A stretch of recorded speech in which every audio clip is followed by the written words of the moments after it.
Placing doors and windows is easy in Interior Designer. Let's start by placing some windows. Simply choose the Window Parent tool and then click on a wall to add the window. Let's add a few more windows to this wall.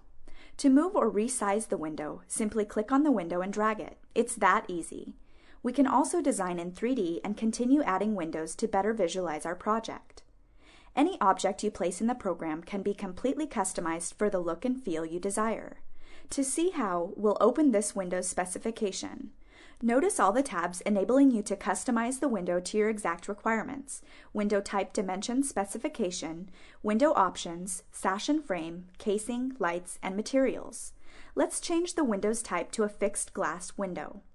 Now let's resize the window, making it 4 feet wide. We could also adjust the height in the same way. Now that our center window is correctly sized, let's move our 2 other windows to create a block of windows commonly known as mulling. Select the 2 outside windows and move them until they bump into the center window. By using individual windows, we can create many different styles of windows and window combinations.